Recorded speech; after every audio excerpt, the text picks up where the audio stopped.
tos rungtynės, aišku, rezultatą dar gal ilgai prisiminsite.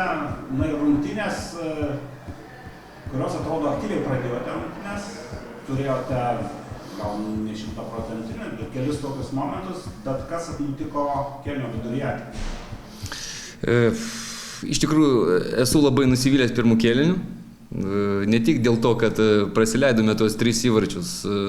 Aišku, tas žaidimas toks iki to pirmo įvarčio buvo toks, sakyčiau, gal Šiauliai šiek tiek daugiau to kamuolio kontroliavo, bet mes turėjom keletą tokių labai gerų išpuolių, kur paskutinio perdavimo tik tai pritrūko. Aišku, to neatsitiko ir tas rezultatas toks buvo, sakykime, po pirmo kėlinio tikrai tie 3 įvarčiai praleisti, jie labai nuvylė ir mane, ir visą komandą, ir buvo toks vyriškas pokalbis ir nežinau, iš tikrųjų Šiauliai buvo daug geresnė komanda pirmą kėlinį ir aš manau, jie visiškai pelnytai pirmavo 3-0, nes tų progų buvo, bet tų įmuštų įvarčių turėjo dar keletą tokių aštrių išpuolių.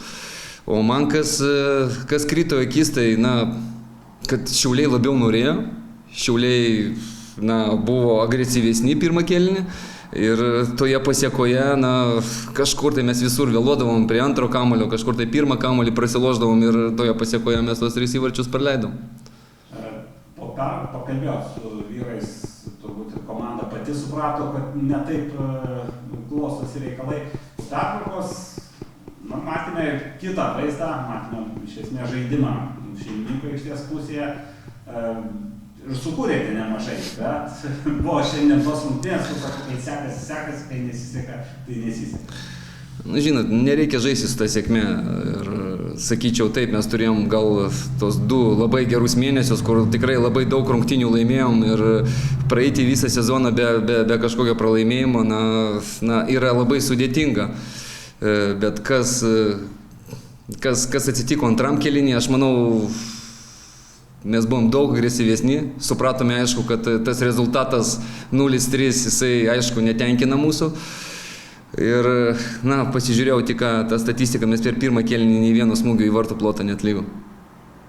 O antras kėlinys, jisai visiškai skirtingas. Būna komandos per rungtynės netlieka 20 smūgių į vartus, turėjom begalę momentų. Tas pirmas įvartis gaila, jisai krito labai vėlai, jeigu jisai būtų kritęs anksčiau, gal tas rungtynės galima būtų perlaužti, bet dėja šiandien, Šiauliai sumušė tos 3 įvarčius, atsigynė ir, sakyčiau, tada pelnytai laimėjo, jeigu mes nesugebam daugiau įmušti. Debutavo Lazaris, jūsų gretose, irgi iš dalies turbūt keitimas buvo susijęs su tai, kas netenkino jūs pirmam kėlinį, kaip vaizdas jo žaidimo. Mane labai tenkino tai, ką aš mačiau antrą kėlinį. Ir tai, aš sakau, tai yra geras žaidėjas ir jisai, manau, jisai mums padės, aišku, jam reikia dar šiek tiek laiko, bet jo kondicijos gerėja ir aš manau, turėsime dar vieną vidurio saugą, kuris tikrai reikalingas rotacijai, nes mūsų vidurio saugai, jeigu matėt visą mūsų čempionatą, kiek jie žaidžia, jie turi milžinišką krūvį ir sužaisti visą čempionatą be keitimų praktiškai neįmanoma ir tam tikrose rungtynėse mes matom, kad kažkur tai vėluojam, kaip šiandien, mes vėluojam, mes prasilošėm vidurį ir tai kainuoja mums brangiai. Dabar rungtynės baigėsi, laukia, aišku, kitos rungtynės, truputį pertraukėlė. Šiandien bus ir LFF Pro taurės burtai pusfinalio. Kokio varžovo norėtų? Čia varžovo nepasirinksi, ką ištrauks, tai ištrauks. Norėčiau gal tik tai, kad žaistume namuose, tai vienintelis mano noras, o kas bus, tas bus.